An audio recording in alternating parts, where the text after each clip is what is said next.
নমস্কার বন্ধুরা, প্রিয়াঙ্কা বেঙ্গলি ব্লগে তোমাদের আরও একবার স্বাগত, শুভেচ্ছা ও ভালোবাসা।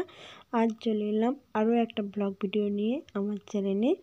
আর দেখো বন্ধুরা, আজকে রেসিপি মাছের তরকারি যেটা করেছি আলু দিয়ে, সেটাই তোমাদের সাথে শেয়ার করব। এটা দুপুরের রান্না। তো চলো শুরু করা যায়। এই দেখো বন্ধুরা, মাছ কিনে এনেছি আমি সকাল সকাল বাজার যেয়ে। বাটা মাছ কিনে এনেছি, ছটাতেই হয়ে গিয়েছে প্রায় 300। এটা হলেই আমাদের হয়ে যাবে বাড়িতে, তাই আমি 6টা মাছ নিয়ে এসেছি পুরো একই সাইজে। এই মাছটাকে আমি বনিয়ে নুন মাখিয়ে রেখেছি, আর এটাই রান্না করব আজকে, আর তোমাদের সাথে শেয়ার করব।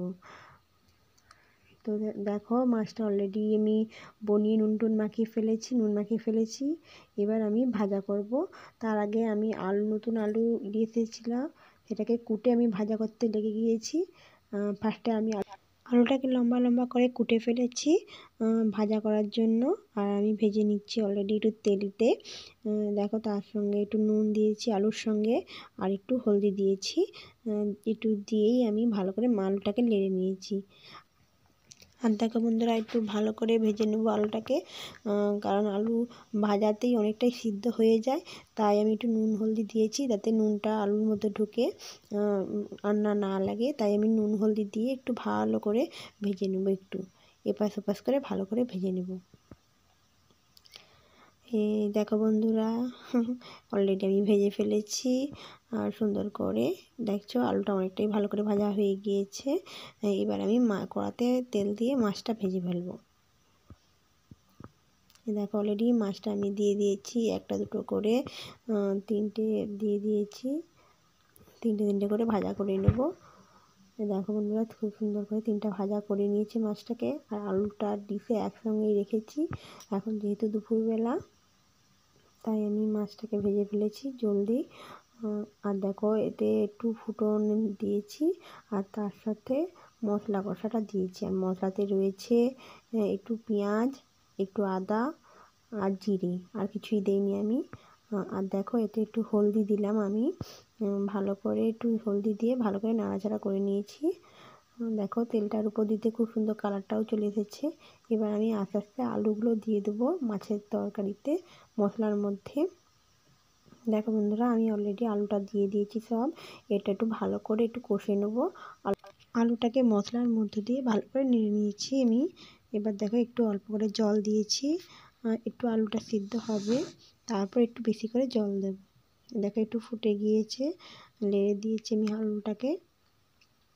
এবার একটু আমি বেশি করে জল দিয়ে দিয়েছি, কারণ মাছের ঝোল যেহেতু করছি, তাই একটু বেশি করেই আমি জল দিয়েছি, আলুটা সিদ্ধ হবে বলে।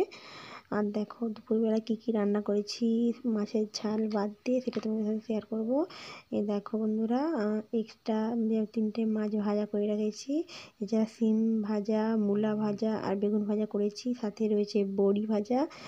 আজকে দুপুরবেলা এটাই রান্না করেছি আমি, গুছিয়ে ফেলেছি। এবার শুধু মাছের তরকারিটা হয়ে গেলে আমার রান্না কমপ্লিট হয়ে যাবে।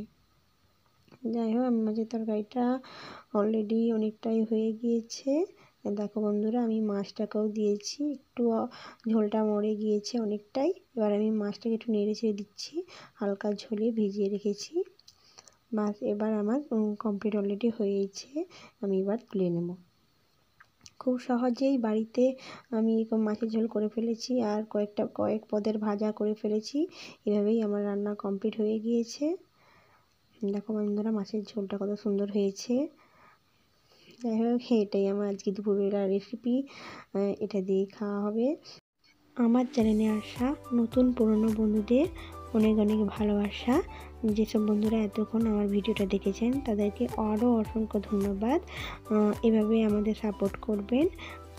আজকের ভিডিওটি যদি ভালো লাগে আপনাদের, তাহলে অবশ্যই একটা লাইক ও কমেন্ট করবেন। আর নতুন বন্ধুদের বলছি, অবশ্যই একটা সাবস্ক্রাইব করে আমার চ্যানেলের সঙ্গে যুক্ত থাকবেন। আজ আসি, আবার দেখা হবে পরের একটা পর্বতে। ততক্ষণ আপনারা সুস্থ থাকবেন, সুন্দর থাকবেন, সদাই ভালো থাকবেন। আজ আসি, আবার দেখা হবে ব্লগে। ধন্যবাদ।